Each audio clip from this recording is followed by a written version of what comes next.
Seigneur, pour ce jour, en effet, où tu nous fais grâce de renouveler cette fête de la Pentecôte, cette effusion de l'Esprit. Alléluia, Jésus. Merci pour cette convocation à laquelle nous répondons avec empressement, avec reconnaissance, parce que tu en es digne. Amen.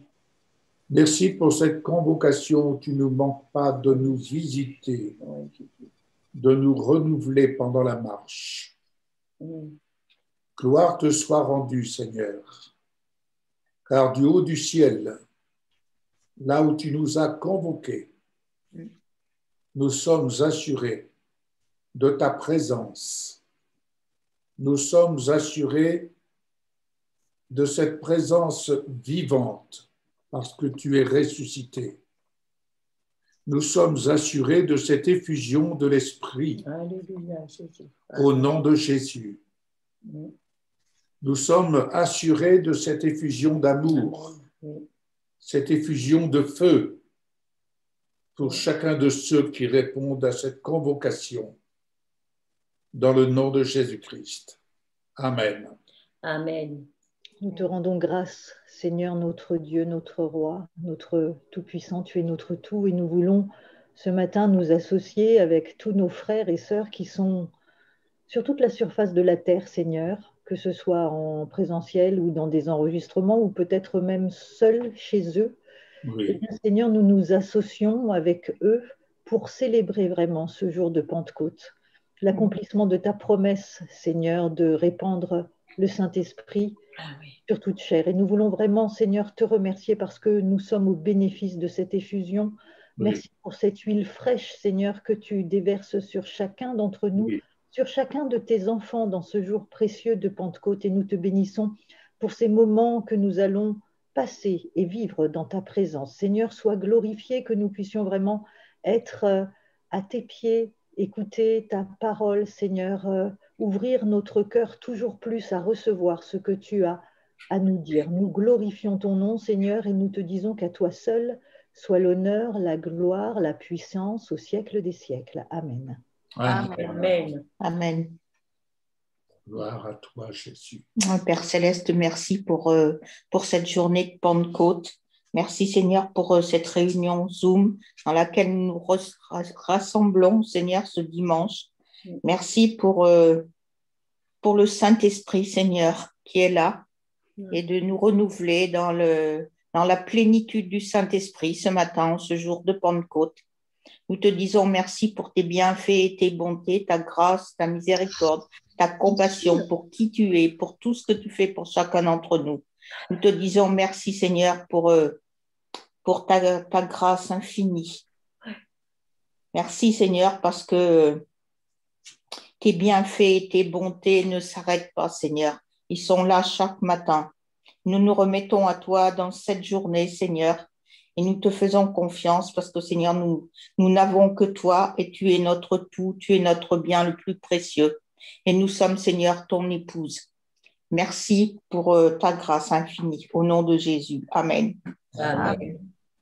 Oui, tu es Yahvé Jireh, tu es l'Éternel qui pourvoira. Tu es Yahvé Rapha, l'Éternel qui guérit. Tu es Yahvé Nissi, l'Éternel, notre bannière. Tu es Yahvé Shalom, notre paix. Merci, tu es le prince de la paix.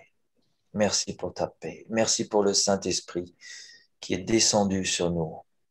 Merci parce que nous avons ton esprit. Nous sommes le temple du Saint-Esprit.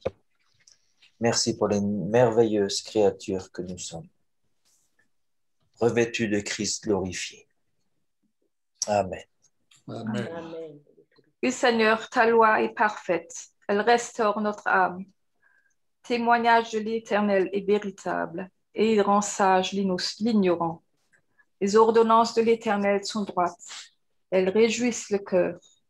Les commandements de l'Éternel sont purs et éclairent les yeux. La crainte de l'Éternel est pure et elle subsiste à toujours. Les jugements de l'Éternel sont vrais et ils sont tous justes. Ils sont plus précieux que l'or, que beaucoup d'or fin. Ils sont aussi plus doux que le miel, que celui qui coule des rayons. Merci Seigneur, parce que tu déverses en nous tout cela. Sois béni, sois glorifié. Merci pour le Saint-Esprit, oui. Oui, Jésus. Merci Seigneur. Gloire à toi. Amen. Amen, oui. Il est temps pour toi de vivre à notre réveil. La joie a disparu du pays. Le péché a semé la désolation dans les nations de la terre. Le cœur de mes enfants est rempli de tristesse. La destruction est partout. Mes enfants se dressent les uns contre les autres et se rebellent contre l'autorité établie et ointe par l'esprit. Souvent, les réunions de conseils d'église ne parviennent plus à se résoudre et à résoudre les problèmes, car les esprits impurs de division assistent aussi au conseil. Les seules réunions que les puissances des ténèbres ne peuvent pas supporter sont celles qui sont consacrées à la prière et à l'intercession, dirigées par le Saint-Esprit. Les autres comités sont trop souvent des occasions de nourrir et de semer la discorde, l'animosité et finalement d'engendrer l'amertume.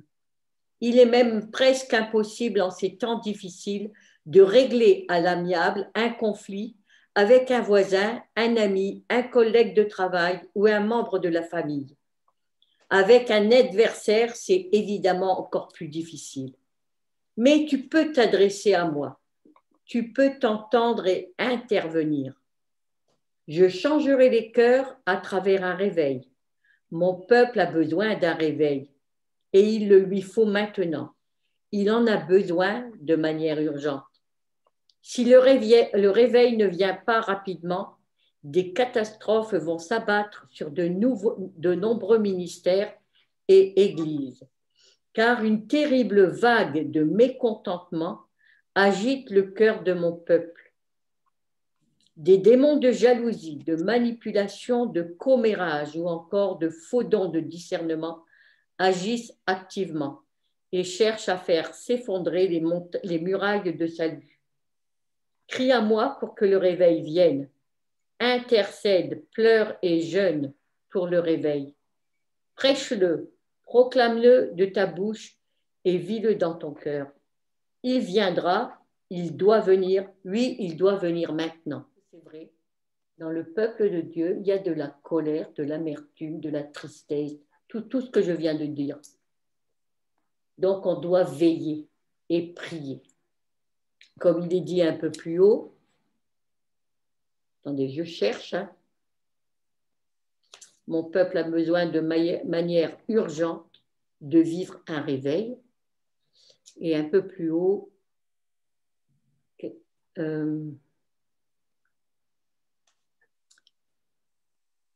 il n'y a que par le Saint-Esprit et par l'intercession et la prière que l'on verra les choses changer.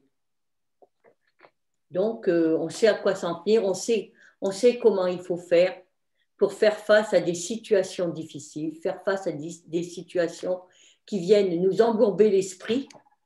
Alors, qu'est-ce qu'on a fait? Nous, on a prié, on s'est dit, on dirige les choses comme le Seigneur nous le demande et pas autrement. Valérie, à toi l'honneur. À toi l'honneur, ma petite sœur, compagnon d'œuvre. C'est vrai que c'est très, très important de continuer à nous préparer. On est dans des temps de préparation et on a vraiment, vraiment besoin d'une huile fraîche constamment, d'être renouvelée constamment pour être prêt. Parce que c'est vraiment des temps de préparation dans lesquels nous sommes. Alors, nous parlons évidemment, nous sommes en pleine période de Pentecôte. Et nous allons aller dans les actes des apôtres. Acte 1. Alors la Bible juive traduit les actes des émissaires de Yeshua le Messie. Dans la Bible juive, les apôtres sont appelés les émissaires. Les émissaires, comme le terme apôtre, ça veut dire envoyé, tout simplement. Alors, acte 1, nous allons lire, je vais lire, du verset 1 au verset 11. Cher Théophile, dans le premier livre, j'ai raconté tout ce que Yeshua a commencé à faire et à enseigner jusqu'au jour où il fut enlevé au ciel après avoir donné ses instructions par le Ruach Kodesh aux émissaires qu'il avait choisis. Après sa mort, il se présenta à eux lui-même et leur donna de nombreuses preuves convaincantes qu'il était vivant. Pendant 40 jours, ils le virent et il leur parla du royaume de Dieu.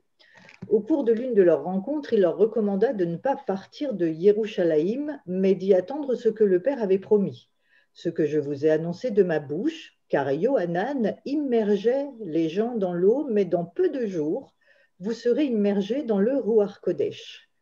Lorsqu'ils se trouvaient rassemblés, ils lui demandèrent « Seigneur, est-ce maintenant que tu vas rétablir l'autonomie d'Israël ?»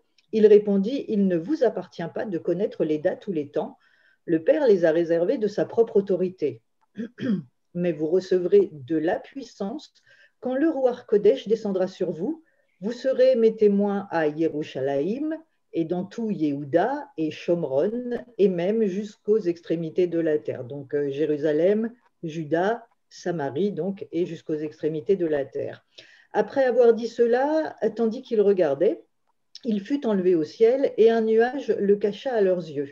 Alors qu'ils avaient les regards fixés vers le ciel, pendant qu'ils s'élevaient, ils virent tout à coup 2 hommes vêtus de blanc se tenant debout à côté d'eux. Les hommes dirent « Vous, les Galiléens, pourquoi restez-vous là à regarder fixement le ciel ? Ce Yeshua qui a été enlevé au ciel du milieu de vous reviendra vers vous de la même manière que vous l'avez vu monter au ciel. » Après sa résurrection, Jésus a passé 40 jours à leur parler des merveilles du royaume de Dieu, du rétablissement de toutes choses, de la Jérusalem céleste en fait. Alors les disciples, évidemment, ils sont, comme on dit, chauds bouillants, ils sont impatients, ils ont hâte de voir toutes les merveilles dont Jésus leur a parlé pendant 40 jours. C'est pourquoi ils demandent à Jésus quand est-ce que ça va se produire. Ce à quoi Jésus leur répond que ça ne les concerne pas, le Père ayant réservé ces dates ou ces temps de sa propre autorité. Il va quand même leur donner une information importante, la visitation du Saint-Esprit et sa puissance qui fera d'eux des témoins. Alors, qu'est-ce que le fait de recevoir la puissance du Saint-Esprit a à voir avec le rétablissement du royaume d'Israël, puisque c'était à la base la question que les disciples lui ont posée? Eh bien, le prophète Joël nous donne la réponse dans Joël 3, mais également dans Actes 2, 17, puisque si votre Bible est ouverte à Actes, restez dedans. Je vais vous lire ce que déclare le prophète Joël et ce que va déclarer Pierre en Acte 2, donc à partir du verset 17. Adonai dit, « Dans les derniers jours, je répandrai de mon esprit sur tout homme. Vos fils et vos filles prophétiseront, les jeunes hommes auront des visions, les hommes âgés auront des songes. Même sur mes serviteurs, hommes et femmes, je répandrai de mon esprit en ces jours-là et ils prophétiseront. Je ferai des prodiges en haut dans le ciel et des signes en bas sur la terre, du sang, du feu et une fumée épaisse. Le soleil deviendra obscur et la lune comme du sang avant que l'effrayant et grand jour d'Adonai vienne. Alors, quiconque invoquera le nom d'Adonai sera sauvé. » Dans les derniers jours, dit Adonai, alors bien qu'il ne nous appartienne pas de connaître avec précision les dates et les temps, nous qui sommes devenus le temple du Saint-Esprit, nous avons quand même un regard éclairé parce que la parole est la lumière qui brille sur notre sentier. Alors que la nuit arrive, nous avons besoin d'un temps de rafraîchissement, d'une huile fraîche, car comme le dit Paul dans Romains 13, verset 11, « Vous savez en quel temps nous sommes, c'est l'heure de vous réveiller enfin du sommeil, car maintenant le salut est plus près de nous que lorsque nous avons cru. » C'est l'heure de vous réveiller du sommeil. Alors cette phrase, on peut la comprendre de plusieurs manières et je crois qu'elles sont toutes bonnes. Elle s'adresse à ceux qui sont endormis pour différentes raisons. Elle s'adresse également au peuple d'Israël, plongé dans un profond sommeil pour que nous, les goyim, les gentils, nous ayons accès au salut. Et puis, il y a ceux qui sont fidèles depuis des années et qui ont peut-être l'impression de ne pas être utilisés par le Seigneur. Vous allez voir que des gens fidèles dont on n'a pas entendu parler jusqu'à l'effusion du Saint-Esprit, je parle dans la Bible, hein, vont passer de l'ombre à la lumière parce qu'ils étaient prêts. La lumière, elle a été mise sur les 12 disciples, mais en fait, ils étaient 70. C'est ce qui nous est rapporté dans le chapitre 10 de l'évangile de Luc. Tout comme aujourd'hui, il y a les ministères qui sont dans la lumière, mais combien de fidèles serviteurs sont dans l'ombre, en action ou en préparation? Acte 1 au verset 15 dit que le nombre de croyants est d'environ 120 personnes. À ce moment-là, il faut remplacer Judas l'Iscariote. Et c'est là qu'apparaissent au verset 21, nous allons le lire, verset 21, acte 1. Donc il faut remplacer, il n'était plus que 11, hein, puisque Judas l'Iscariote s'était pendu, et il fallait qu'il soit 12. C'est pourquoi un des hommes qui était avec nous tout le temps que le Seigneur Yeshua a voyagé au milieu de nous, depuis le jour où Yohanan a commencé à immerger les gens jusqu'au jour où Yeshua nous a été enlevé, un de ces hommes doit se joindre à nous pour témoigner de sa résurrection. Et là, on découvre deux hommes dont on n'a pas entendu parler, Yosef Bar Shaba, surnommé Justus, et Mathiyahu, qui est Matthias, dans les versions en français. Donc, on découvre qu'il y a deux hommes qui ont cheminé fidèlement. On n'a jamais entendu parler d'eux, et c'est le temps pour l'un d'entre eux de devenir, et c'est pas rien, un des 12. Matthias, il a cheminé fidèlement et il était prêt, mais il était dans l'ombre. Et puis dans Acte 4, au verset 36, nous voyons apparaître Barnabas. Barnabas, il est dit que c'est celui qui exhorte, mais il y a aussi dans son nom la racine hébreu navi, qui signifie prophète. Barnabas, qui fait partie de la multitude de croyants qui étaient d'un même cœur et d'une même âme, vend un champ qui lui appartenait et il apporte l'argent aux apôtres. C'est ce même Barnabas qui est devenu le compagnon d'œuvre de Paul. Barnabas était prêt. Acte 6, le nombre de disciples augmentait et même rapidement. Et là apparaît Étienne, rempli de foi, de grâce et de puissance, opérant des grands signes et de grands prodiges et des miracles parmi le peuple. Il connaissait l'Ancien Testament, ce que les Juifs appellent le Tanakh. Vous vous êtes peut-être posé la question de ce que ça voulait dire, la signification du Tanakh. Eh bien, en fait, c'est les 3 lettres qui représentent T, la Torah, c'est-à-dire les 5 premiers livres de Moïse, le N, Nevim, qui représente les prophètes et les livres historiques, et le K, qui veut dire Ketuvim, et qui représente les Écritures, les psaumes, les proverbes, Job et les 5 rouleaux. Et c'est ce que nous appelons l'Ancien Testament et ce que le peuple juif appelle le Tanakh. Torah, Nevim, Ketuvim, et qui regroupe tous les livres. Ça, c'est juste pour la petite parenthèse, si vous vous demandez ce que ça voulait dire Tanakh, qu'on emploie assez souvent quand on lit la Bible juive. Alors, il y a aussi Philippe.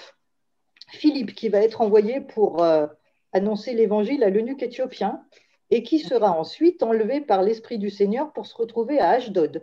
Je ne sais pas si vous voyez la dimension de ces hommes. Étienne et Philippe étaient ceux qui avaient été désignés pour servir aux tables. Ils étaient de simples diacres. Alors, ce qui est aujourd'hui considéré comme un service de moindre importance, moins valorisant peut-être que d'être les prestigieux 5 ministères, évangélistes, pasteurs, apôtres, prophètes, docteurs, mais est-ce que vous voyez la dimension de ces hommes qui étaient des simples diacres? Moi, je vais vous dire, ça me suffit amplement. Si je suis une Étienne ou une Philippe, ça me va très bien. Et puis, un dernier personnage de la Bible qui était dans l'ombre et qui est apparu à la lumière, c'est Ananias, à Damas, disciple que le Seigneur envoie pour imposer les mains à Saul de Tarse, le persécuteur de chrétiens. Je ne sais pas si vous imaginez que le Seigneur vous envoie, vous parle dans une vision et vous dise, je ne sais pas, va imposer les mains, je ne sais pas moi, à Kim Jong-un, par exemple, en Corée du Nord. Mais je ne sais pas si vous imaginez, et d'ailleurs, Ananias lui dit, Seigneur, tu es au courant que tu persécutes les chrétiens et que je risque quand même ma tête. Et non, il y va parce que le Seigneur lui donne des promesses. Tous ces hommes dont on n'a pas entendu parler avant étaient pourtant présents. Faisaient-ils partie des 70? Je suis tentée de le croire, ou peut-être encore des croyants qui sont... en tout cas, ils étaient en préparation, ils étaient prêts. Ils sont restés dans l'ombre, mais ils étaient prêts. Fidèlement, ils sont restés en préparation jusqu'au moment où, après avoir été immergés dans le Saint-Esprit, le Seigneur les a utilisés pour sa gloire. Alors, à tous ceux qui se sentent peut-être inutiles dans l'œuvre de Dieu, qui sont en attente de rentrer en action, sachez que nous sommes en préparation. Restons fidèles, car au temps marqué, le Seigneur nous fera lever comme Barnabas, comme Matthias, Étienne, Philippe, Ananias, tous ceux dont on ne connaît pas les noms, qui ne sont pas cités, mais qui sont restés fidèles et qui sont préparés. Ils se sont préparés pour être utilisés. Et ils ont été utilisés parce qu'ils étaient prêts. Nous sommes en période de Pentecôte, l'effusion du Saint-Esprit, qui nous amène vers ce que nous attendons, le rétablissement, parce que ce n'est pas un hasard si Jésus a répondu à la question des disciples qui lui demandaient quand est-ce que ça va se produire, le rétablissement d'Israël. Il répond à la question, en fait, en leur disant, ça ne vous appartient pas, mais je vous explique quand même que l'effusion du Saint-Esprit, c'est le top départ du rétablissement d'Israël et de ce qui nous attend. Alors, moi, ce que je vois là, ce que je voulais vous partager ce matin, c'est ce n'est pas parce que nous ne sommes pas dans la lumière, que nous ne sommes pas en pleine action, que nous avons l'impression de ne pas être hyper utiles. Nous sommes, comme tous ces hommes dont je viens de vous parler, en préparation. Et au temps marqué, le Seigneur va nous utiliser pour sa gloire et avec puissance, je le crois.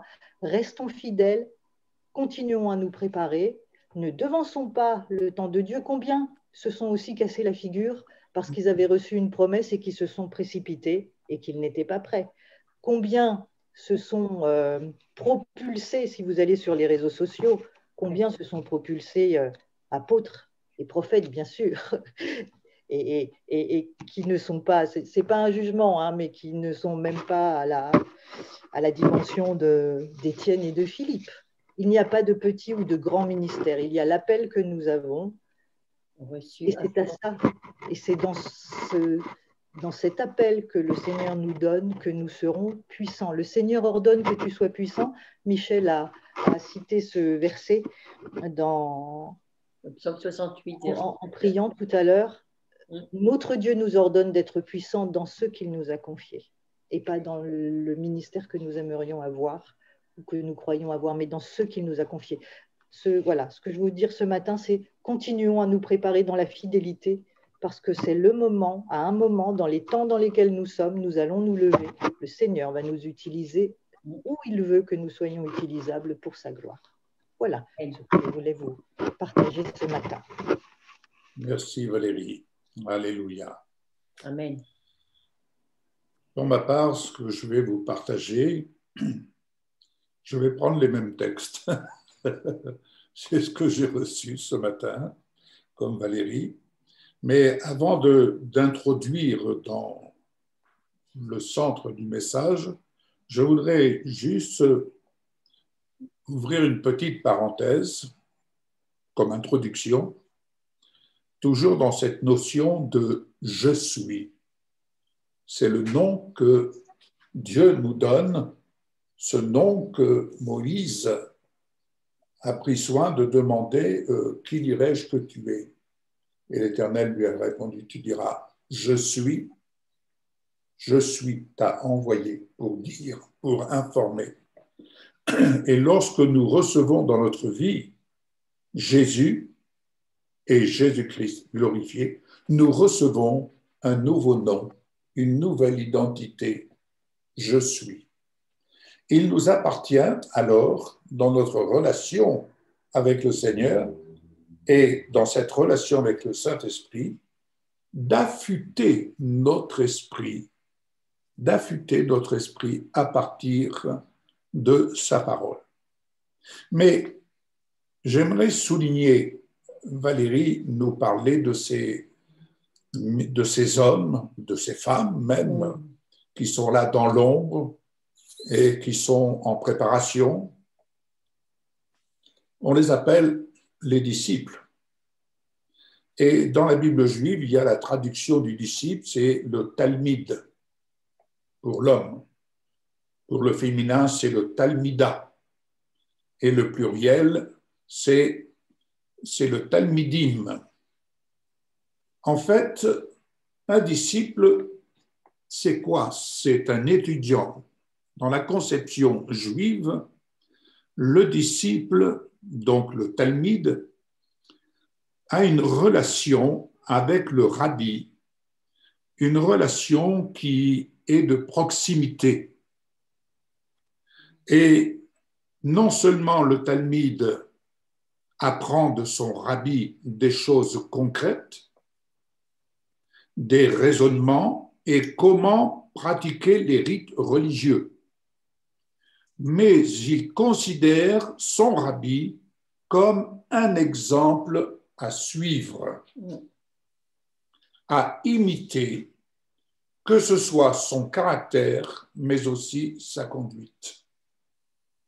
Quand j'ai lu cela, c'est une note que j'ai prise dans la Bible juive, quand j'ai lu cela, je vous avoue que je me suis revu dans les années 80, 78 à 80, 88, durant ces 10 années, auprès d'un ministère qui était sorti de l'ombre, tel que le ministère de notre bien-aimé Jean-Louis Jaillet. Et je me suis revu dans ce cheminement. Il est vrai, je me suis dit, mais qu'est-ce que j'ai fait d'extraordinaire?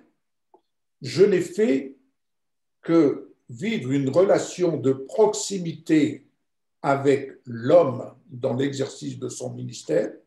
Je ne parle pas de l'homme Jean-Louis, je parle de l'homme dans l'exercice de son ministère.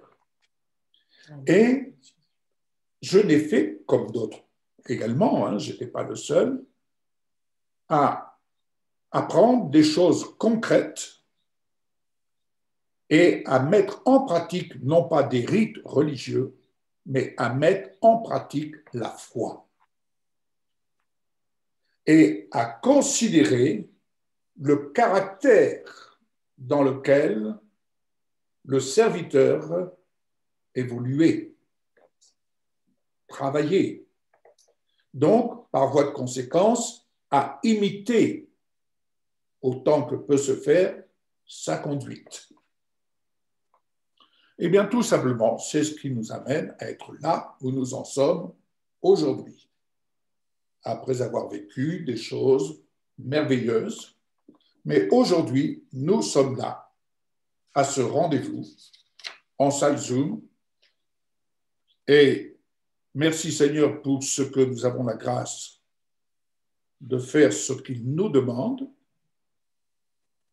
parce que le Seigneur s'intéresse, non pas à ce que nous pourrions avoir tendance à vouloir vivre de grandes choses, mais à vivre cette proximité avec lui.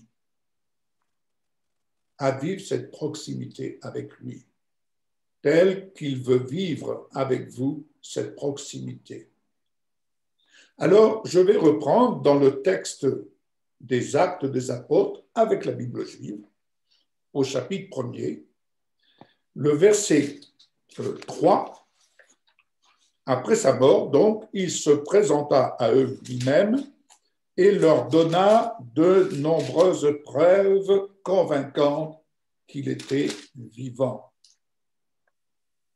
Est-ce que nous recherchons des preuves vivantes, des preuves concrètes qui témoignent que Jésus est vivant? Ça, c'est à chacun de chercher à vivre cela. Et nous apprenons à vivre dans un espace limité, certes. Nous apprenons à vivre et à avoir les preuves vivantes de sa présence. Donc, pendant 40 jours, ils l'ont vu et ils se sont entretenus sur les affaires du royaume. Et ce qui est intéressant, c'est qu'au verset 4, Yeshua leur a donné un rendez-vous. Ce rendez-vous à Jérusalem. Et Dieu nous donne des rendez-vous pour y recevoir la personne du Saint-Esprit, pour vivre une relation vivante avec la personne du Saint-Esprit. Quelle relation vivante vivons-nous, vivez-vous avec le Saint-Esprit? N'oublions pas, le Saint-Esprit parle, le Saint-Esprit enseigne, le Saint-Esprit convainc, le Saint-Esprit donne des instructions. Et il est intéressant de voir que le moindre détail qu'il peut nous inspirer a une grande importance. Il a une grande importance, que ce soit à tous les niveaux, que ce soit sur le plan familial, que ce soit sur un plan professionnel, que ce soit sur le plan de l'œuvre, que ce soit même sur le plan de la prière. Le Saint-Esprit nous inspire les moindres détails dès lors que nous prenons plaisir à nous soumettre au Saint-Esprit. Il n'est pas rare que lorsque nous avons des entretiens avec certaines personnes, on les écoute et elles prennent des décisions, elles font des choix. Et la question qui surgit à chaque fois et très souvent, as-tu posé la question au Seigneur pour savoir s'il voulait que tu prennes cette décision? As-tu posé la question, t'en es-tu remis au Seigneur afin d'être conduit dans le temps, le moment et ce qu'il fallait dire ou ce qu'il fallait faire? C'est capital. Et Dieu sait, si nous avons eu des choses, ça nous arrive encore, mais Dieu sait si nous avons fait des choses et qui n'étaient pas dans le temps. Mais par contre, lorsqu'on fait les choses selon l'Esprit de Dieu, on peut dire une chose, il ne se trompe jamais. Il n'est jamais en retard et il ne se trompe jamais. Tout se fait au bon moment. Amen. Tout se fait au bon moment. Alléluia. Ouais, c'est vrai. Donc, il ne s'agit pas de faire les choses par la force, mais de les faire en relation avec l'Esprit du Seigneur. Comme je l'ai déjà dit, l'Esprit du Seigneur marche devant nous. Ce n'est pas nous qui marchons devant lui et Seigneur, s'il te plaît, tu viens, on va faire quelque chose. Non, le Seigneur n'est pas le garçon de café qui vient nous servir sur un plateau pour répondre à notre demande, à nos aspirations. C'est nous qui marchons à sa suite. Et c'est ce que les disciples ont appris, n'est-ce pas? Ils ont appris à marcher à sa suite. Et marcher à sa suite, c'est être au rendez-vous. Pourquoi être au rendez-vous? Tout simplement parce qu'il est le roi des rois. Christ, notre roi. Christ, notre gloire. Vous allez voir. Allons plus loin. Alors, le verset 6 nous parle de l'autonomie d'Israël. Il fut un temps Michel nous rappelait ça, et je vous assure, on en rit énormément, et mieux vous en rire, mais on n'entendait que cela. Jésus revient bientôt. Au début de notre conversion. Au début de notre conversion, Jésus revient bientôt à telle enseigne que Jésus revient bientôt. Alléluia. Pas la peine de changer les rideaux, plus la peine de penser à acheter quoi que ce soit. Jésus revient bientôt. On se prépare, on fait les valises. Seigneur, on t'attend. Ouais, 40 ans après, Jésus revient bientôt. Quelle belle musique, n'est-ce pas? Quelle belle musique. Mais vous savez... Il faut toujours se tenir prêt, toutefois. Il faut toujours se tenir prêt. Parce qu'on ne sait pas quand il reviendra. Non, il revient bientôt, c'est vrai. Il revient bientôt. On est d'accord. Quand on dit que Jésus revient bientôt, Jésus est toujours là, présent au milieu de nous. Oui. Savons-nous que quand nous avons un rendez-vous tel que nous l'avons en salle Zoom, nous ne faisons que mettre en application ce que le Seigneur nous dit, tel jour, telle heure, réunion. Béni soit le Seigneur. Dans ce verset 6, la promesse a été faite, bien entendu, que ils allaient être visités, ils allaient recevoir la Roi Kodesh, c'est-à-dire le Saint-Esprit. Ils allaient être immergés. Mais en vue de quoi? En vue de porter le témoignage. La présence du Saint-Esprit en nous n'est pas un gadget. La présence de la Roi Kodesh en nous, c'est en vue de porter le témoignage. Qu'est-ce qui a permis, je pense à cet homme tel que, Étienne, qu'est-ce qui lui a permis de porter ce témoignage, n'est-ce pas, jusqu'à mourir,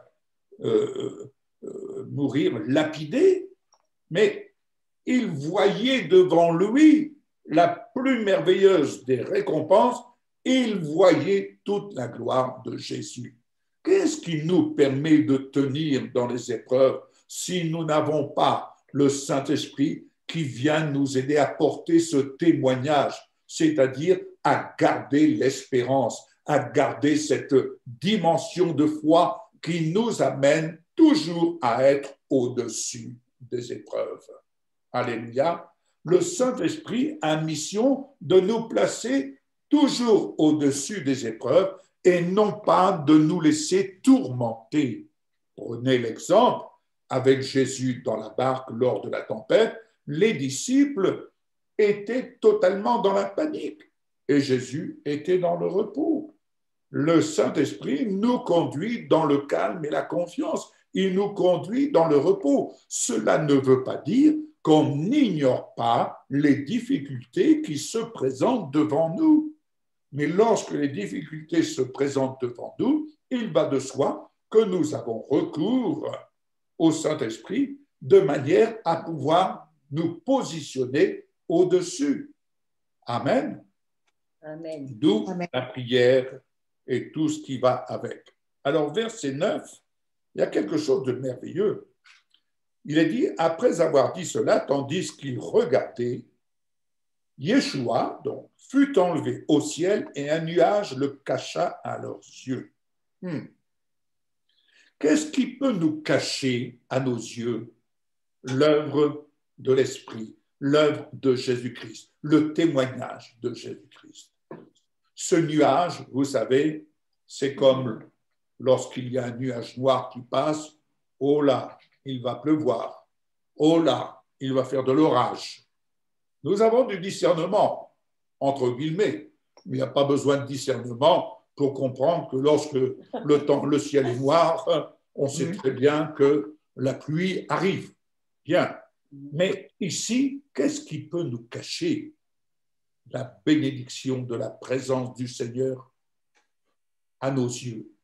C'est tout simplement lorsque notre esprit se laisse préoccuper, lorsque nous nous laissons préoccuper par d'autres choses que par l'essentiel, ce qui concerne le royaume de Dieu. Le royaume de Dieu. Et vous allez comprendre, bien-aimés, vous allez comprendre Ils avaient les regards fixés vers le ciel pendant qu'il s'élevait. Ils virent tout à coup 2 hommes vêtus de blanc se tenant debout à leur côté. Et ces hommes ont dit, « Vous les Galiléens, pourquoi restez-vous là à regarder fixement le ciel?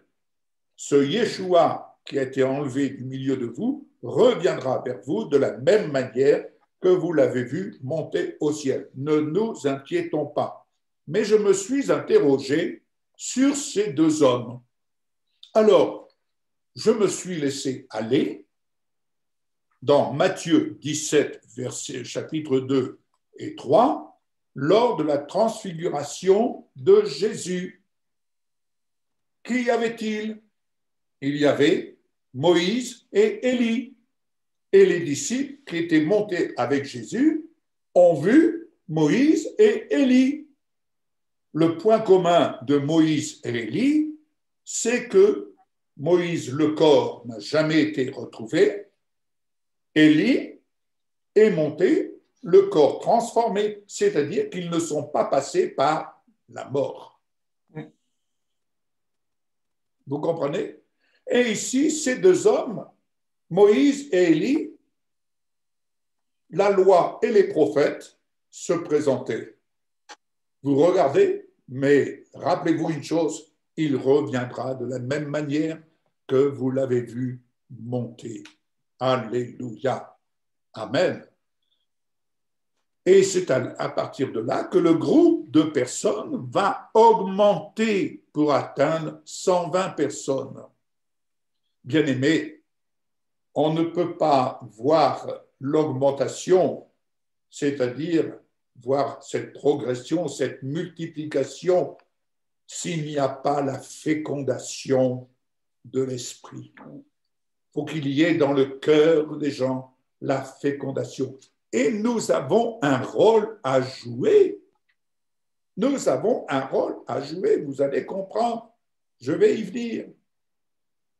Ce groupe de personnes augmente, c'est là l'œuvre du Saint-Esprit. C'est l'œuvre de la Roi Kodesh. Alléluia. Pourquoi? Tu es, et là je m'adresse à chacun et à moi-même, tu es le champ de Dieu. Tu es le champ de Dieu. Vous remarquerez au verset 19 qu'il y a un problème avec le choix d'une nouvelle personne. Quand il est dit « Ceci a été connu de tous les habitants de Yerushalayim, si bien que ce champ fut appelé Akal Dama, ce qui signifie dans leur langue « champ du sang ». Or, voici ce qui est écrit dans le livre des psaumes, que son domaine devienne désert, que personne n'y habite dessus, qu'un autre en soit son intendant. Bien-aimés, entendez, je reprendrai une expression chère à notre ami et à notre frère Jacques, c'est extraordinaire. C'est extraordinaire, c'est formidable. Entendez, ce chant que nous sommes, bien-aimés, il n'est pas à être tronqué pour plaire, pour satisfaire l'adversité. Tu es le chant de Dieu. Et ce chant que tu es n'est pas à être tronqué au risque qu'un autre vienne s'y établir dessus et en être l'intendant. D'où la personne du Saint-Esprit venant faire sa demeure en nous afin qu'il en soit l'intendant. Amen. Amen. Amen. Vous entendez, mes bien-aimés? Ce chant que tu es n'est pas à être tronqué pour une raison quelle qu'elle soit. Je rappellerai ce que j'ai souvent l'occasion de vous partager par rapport dans l'Ancien Testament à ces hommes, à ces femmes qui ont vu de loin les promesses qui nous étaient destinées, à nous qui sommes dans ces temps, plutôt que de les renier, ils ont préféré mourir. Plutôt que de les renier. Autrement dit, ils ont préféré mourir plutôt que de tronquer leur chant contre des mensonges. Amen.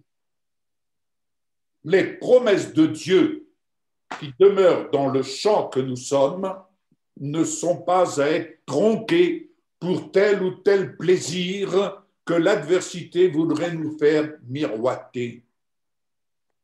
Amen. C'est un choix personnel.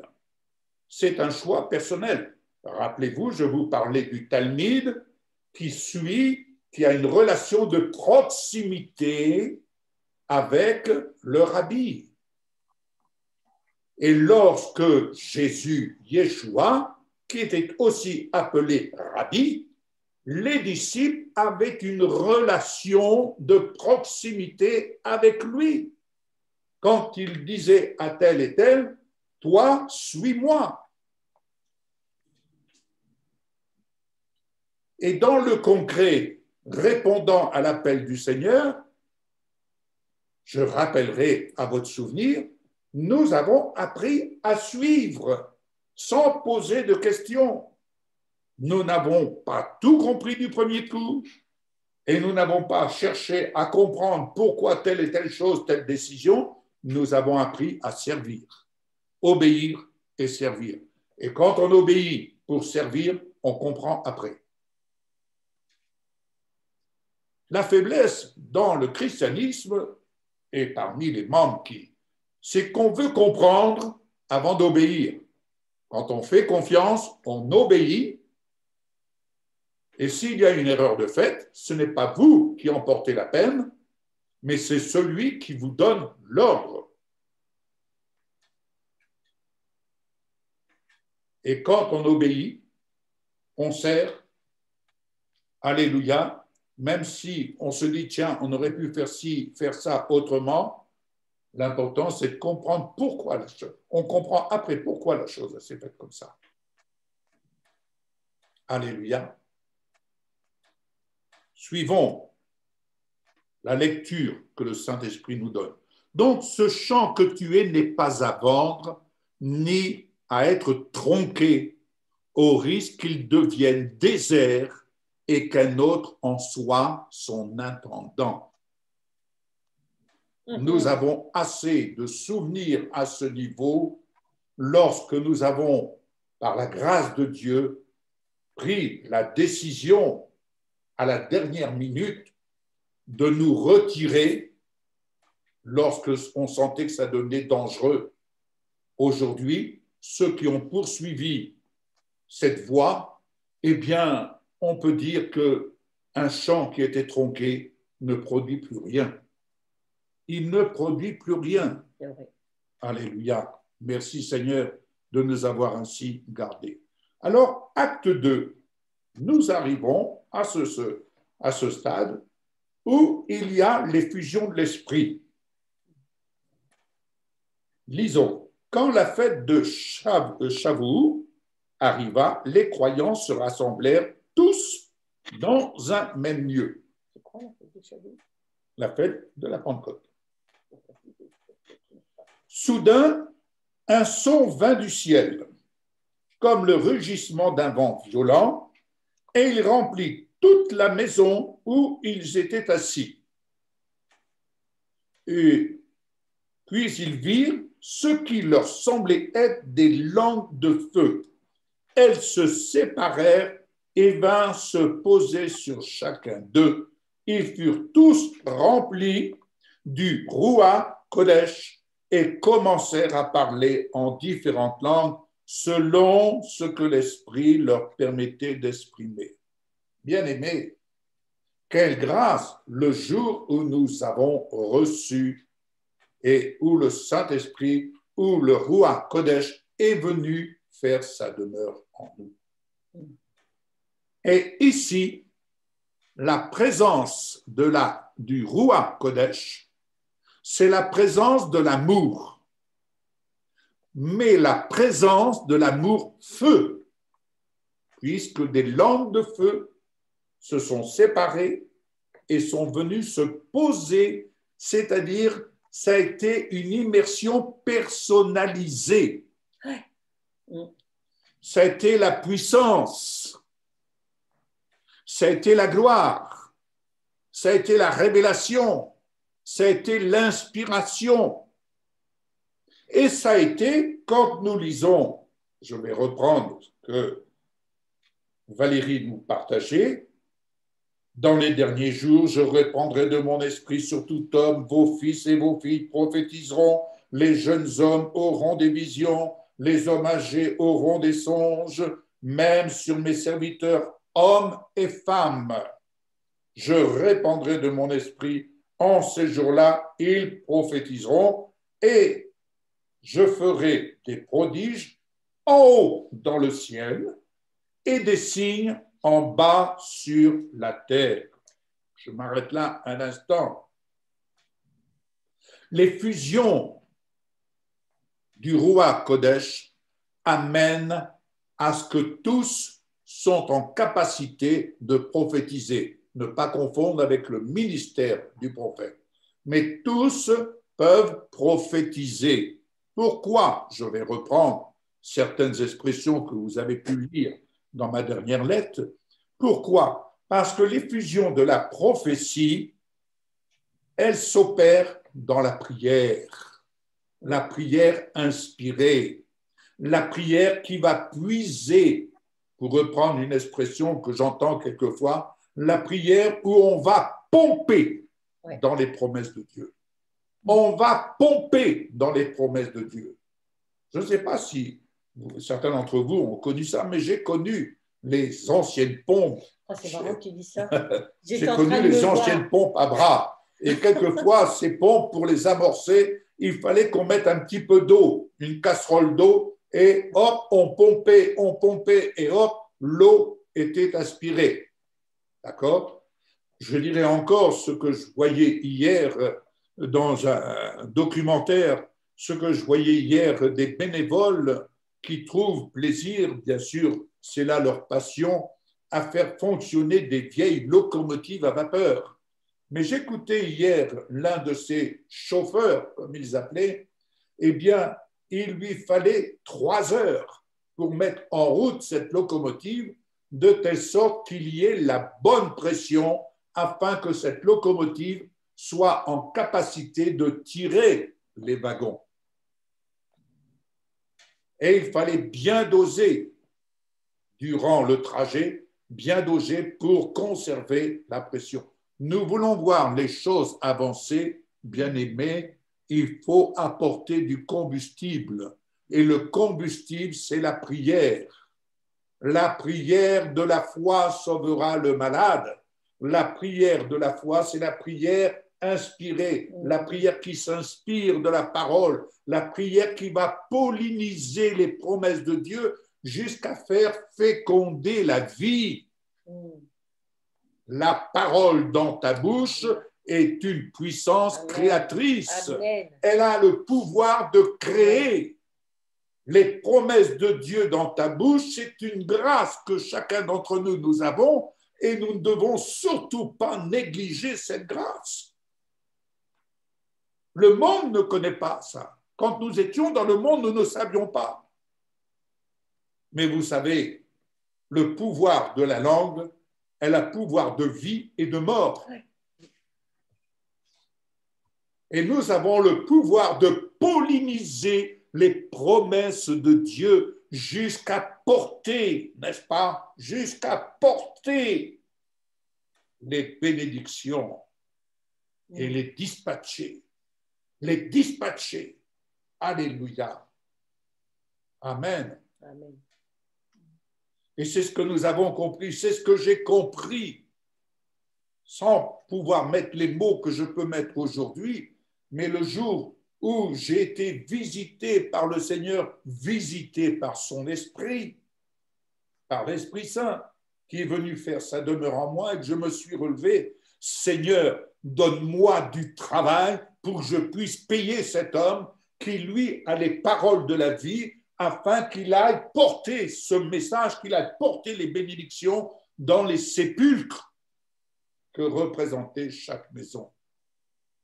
Ce jour-là, je devenais l'employé qui allait travailler pour apporter ou contribuer à ce que les semences de la parole que cet homme portait puissent aller servir avec abondance. Béni soit le Seigneur. Béni soit le Seigneur.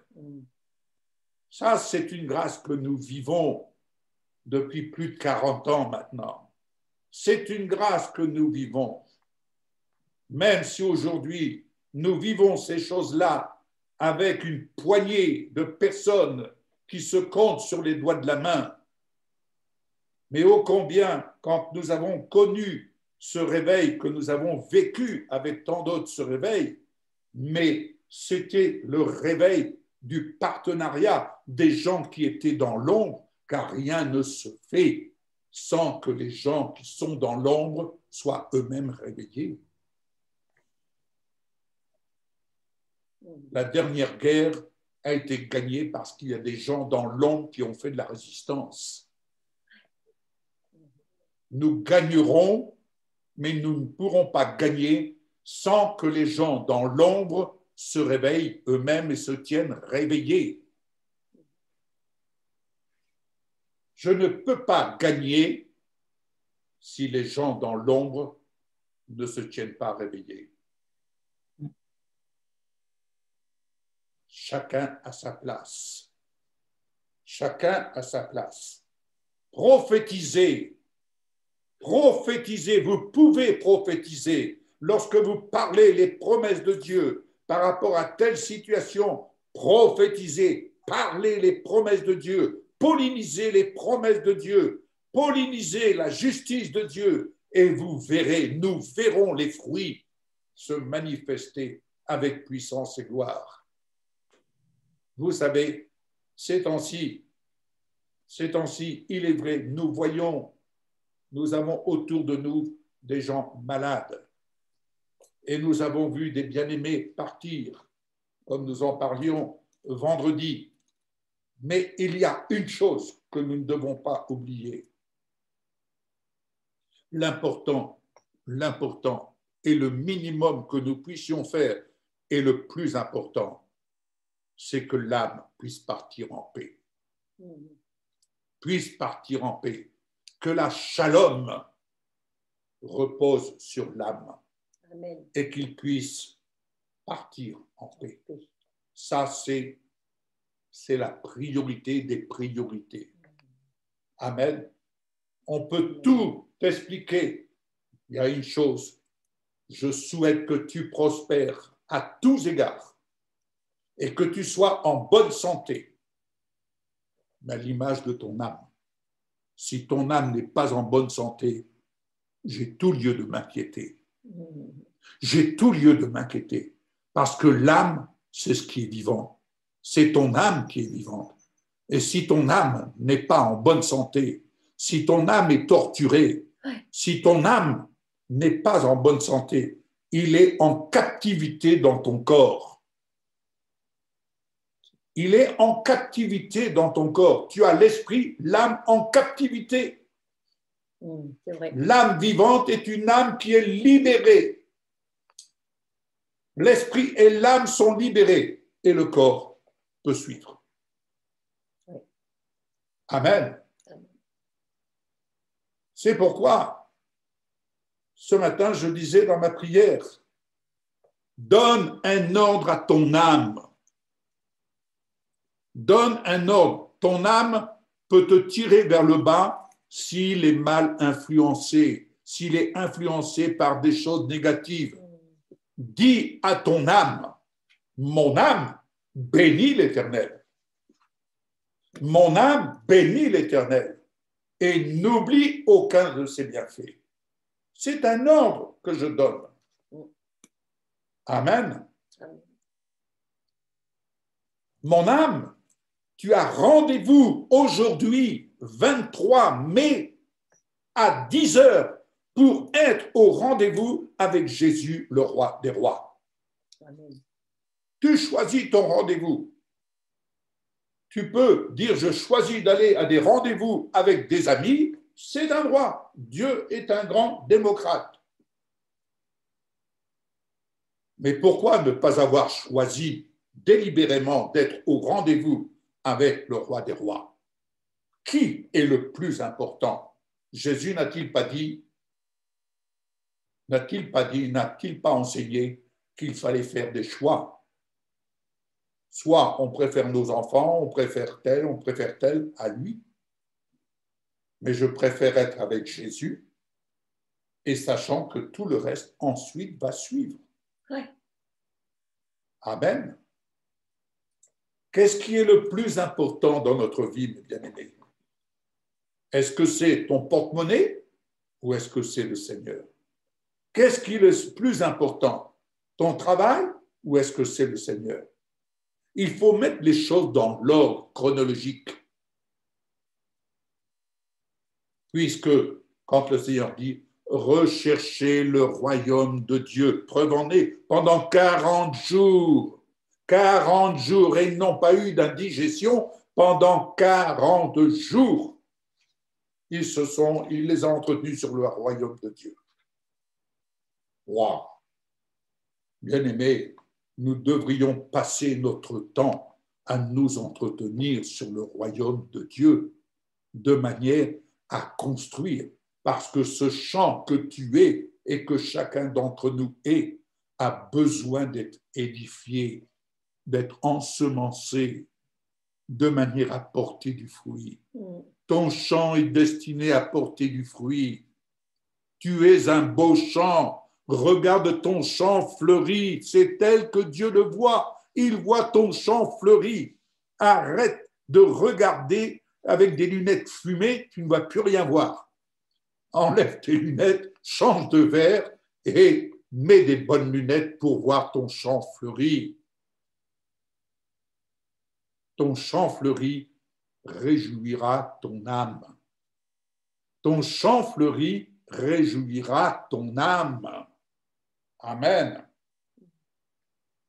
Ainsi, il est dit que par l'effusion du Saint-Esprit, le Seigneur dit, je ferai des prodiges dans le ciel, s'il vous plaît.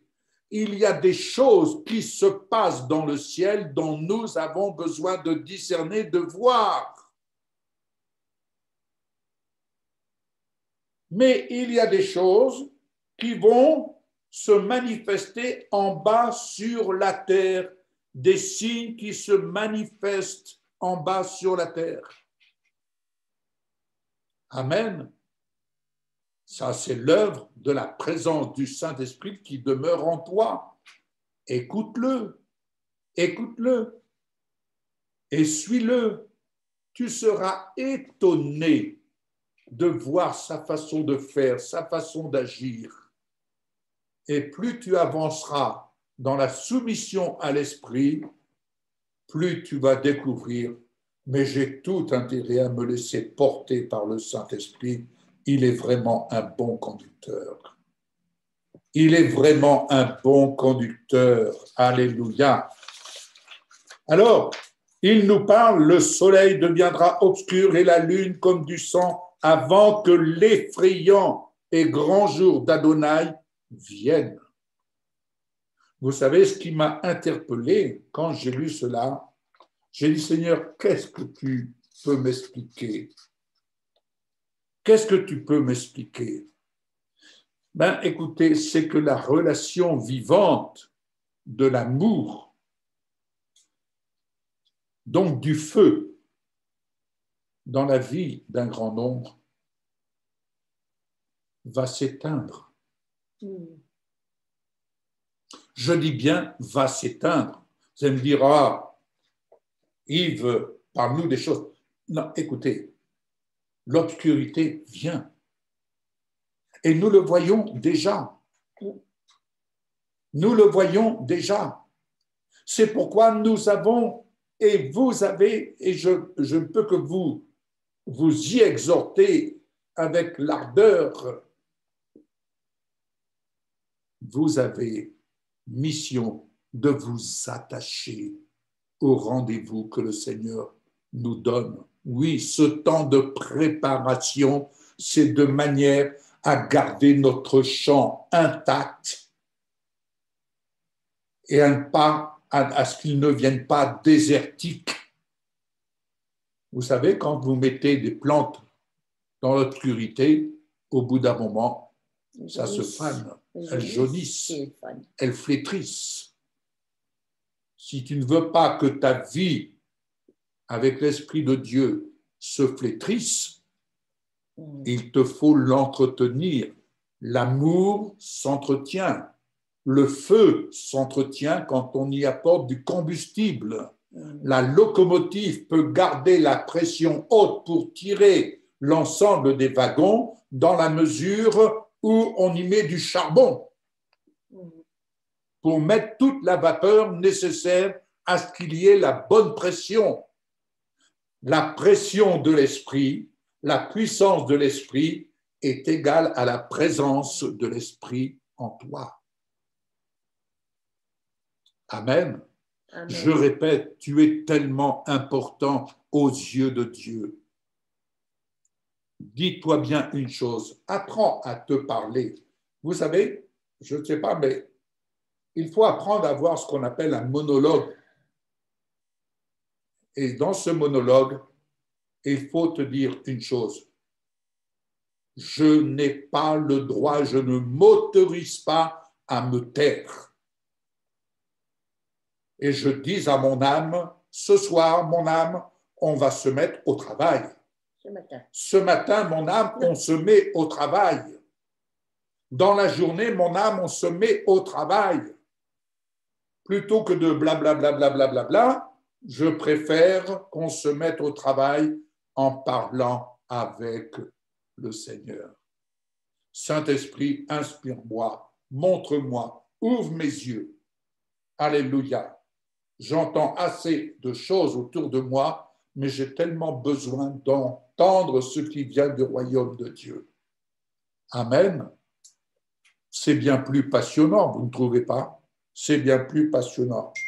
Et enfin, quand il est dit un jour effrayant, ce jour d'Adonai arrive.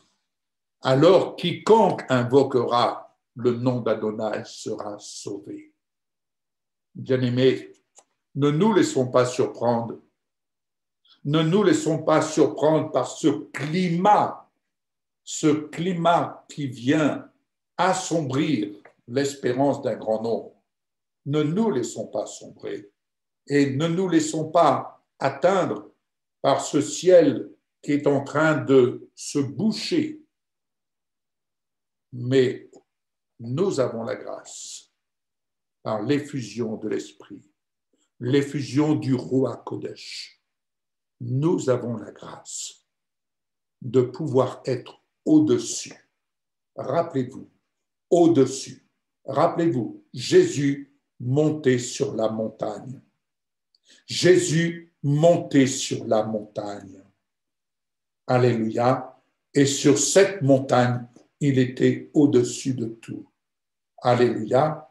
Si vous allez dans certains pays en Afrique, tels que, je prends l'exemple du Gabon, vous avez la possibilité de monter dans les hauteurs des arbres et vous vous trouvez au-dessus de ces nuages qui forment l'humidité tropicale, mais vous êtes au-dessus.